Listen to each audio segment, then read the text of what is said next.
Hello students, कक्षा 10वीं गणित में स्वागत है। और आज हम लोग प्रश्नावली 1.2 का ये तीसरा प्रश्न हल करने जा रहे हैं। इसके पहले के सारे वीडियोस देखने के लिए आप डिस्क्रिप्शन में दी गई प्लेलिस्ट देख सकते हैं। इसके ऊपर के 2 प्रश्न हमने हल किए हैं। आज हमें ये तीसरा प्रश्न अच्छे से हल करना सीखना है, तो कॉपी पेन लेकर बैठिएगा। चलिए स्टार्ट करते हैं। सबसे पहले इन दोनों संख्याओं को लिख लेते हैं और इसमें हमें क्या करना है, एचसीएफ और एलसीएम ज्ञात करना है और इसकी जांच करना है। तो आप यदि रेगुलर देखते हैं तो आपको पता होगा, क्योंकि इस प्रश्न पे आधारित हमने 2 प्रश्नों को किया है। तो चलिए फिर शुरू करते हैं। तो सबसे पहले दोनों संख्याओं को हमने लिख लिया है यहाँ पे। अब जब भी हम हल करते हैं तो इन संख्याओं को फिर से लिखेंगे इस तरीके से, दी गई संख्याएं और 336 और 54। अब हमें एचसीएफ और एलसीएम निकालना है, तो हम इनके निकालते हैं अभाज्य गुणनखंड। तो सबसे पहले हम निकालेंगे 336 के अभाज्य गुणनखंड।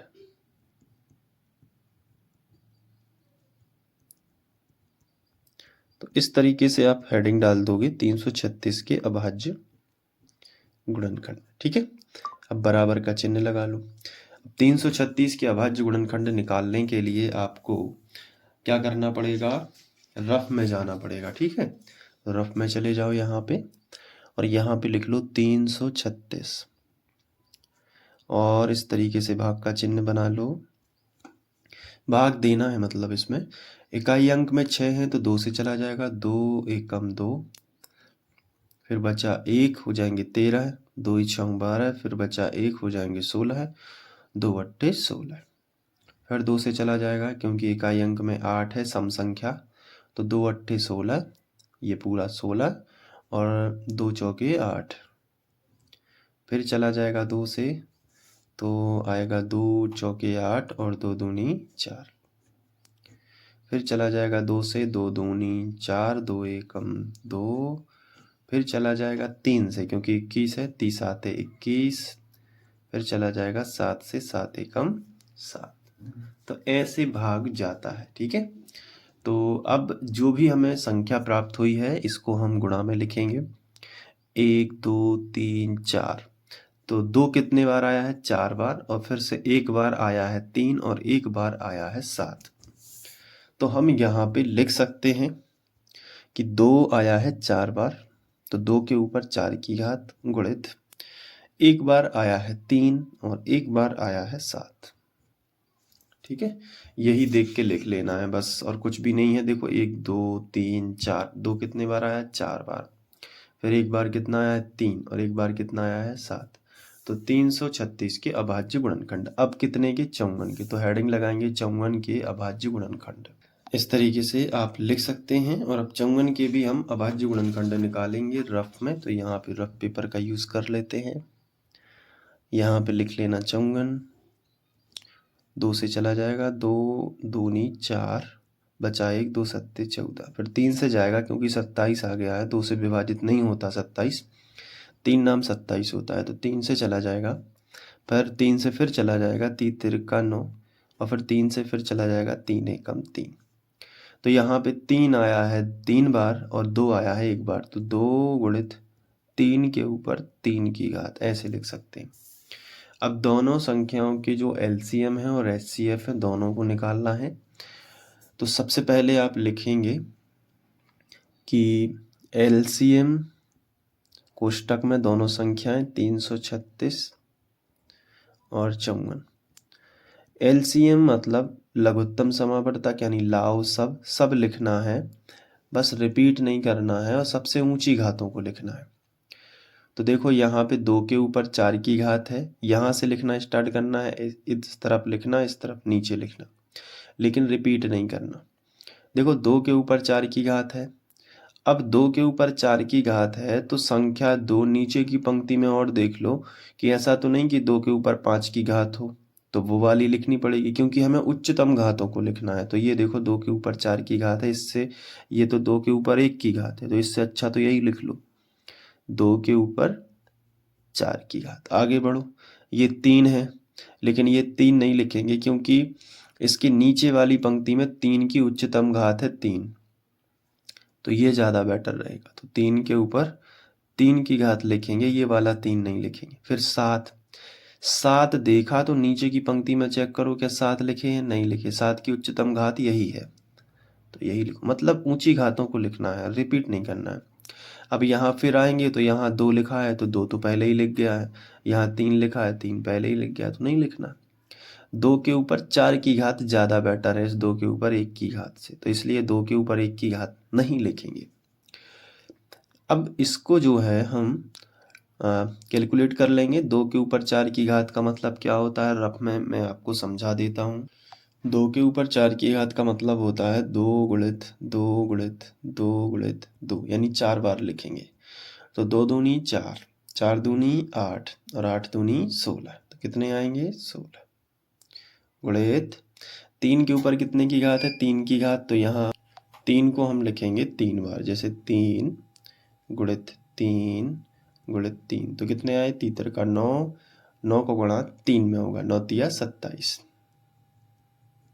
और गुणित कितने 7। अब इन सब का गुणा करेंगे, 16 गुणित 27 गुणित 7, तो सबसे पहले 16 सत्ते 112, 16 गुणित 7 कर लिया, फिर उसमें गुणा किया 27 का, ऐसे करना है।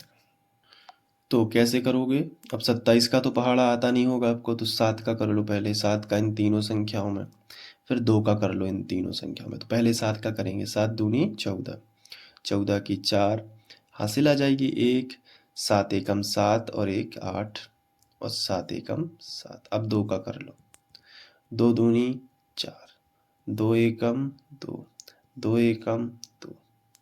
अब जोड़ लो, तो 4 8 4 12 की 2 हासिल आ जाएगी 1, 7 और 2 9 और 1 हासिल की 10, 10 का 0 हासिल आ जाएगी 1, 2 और 1 3, कितना आया 30 24। तो यहाँ पे 30 24 लिख लो, ये LCM आ गया। अब निकालना है HCF, तो यहाँ पे हेडिंग डाल देना HCF ऑफ दोनों संख्याओं को लिख लो, 336 और 54 दोनों संख्याओं को लिख लिया। अब HCF में क्या होता है, उभयनिष्ठ गुणनखंड जो दोनों में है। तो देखो 2 गुणित 3 इसमें है और 2 गुणित 3 इसमें है, तो दोनों लिखेंगे। तो लिख लेते हैं 2 गुणित 3, लेकिन इसकी सबसे छोटी घातों को लिखेंगे। तो 2 के ऊपर इधर 4 की है और 2 के ऊपर इधर 1 की है, कुछ की नहीं है तो 1 की मानी जाती है।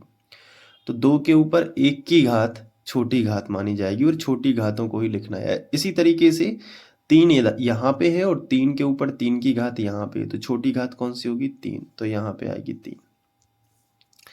तो उभयनिष्ठ गुणनखंड की सबसे छोटी घात देखनी पड़ती है, और 3 दूनी कितने हो गए 6।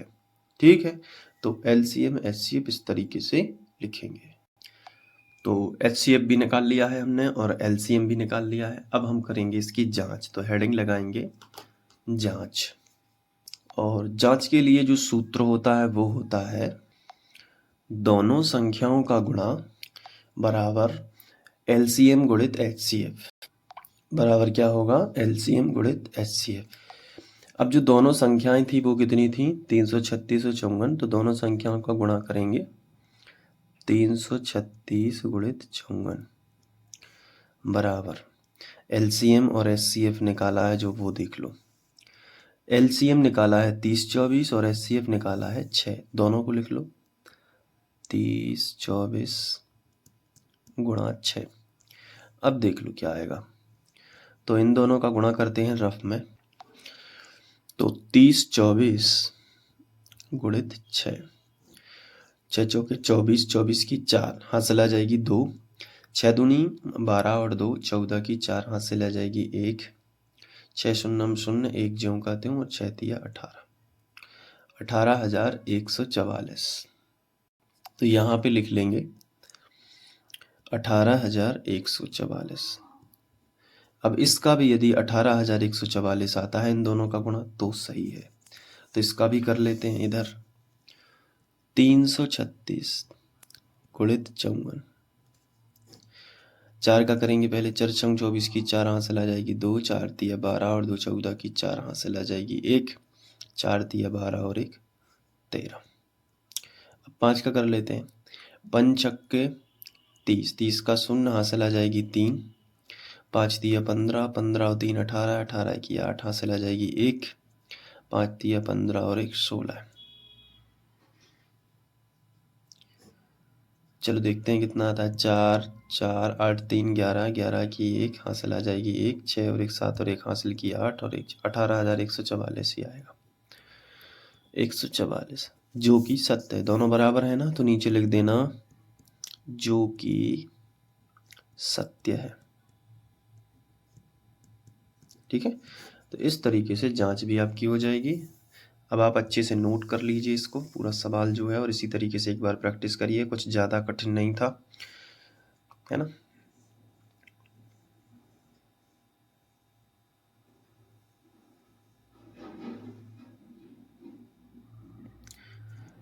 चलिए मिलते हैं नेक्स्ट वीडियो लेक्चर में। Thank you.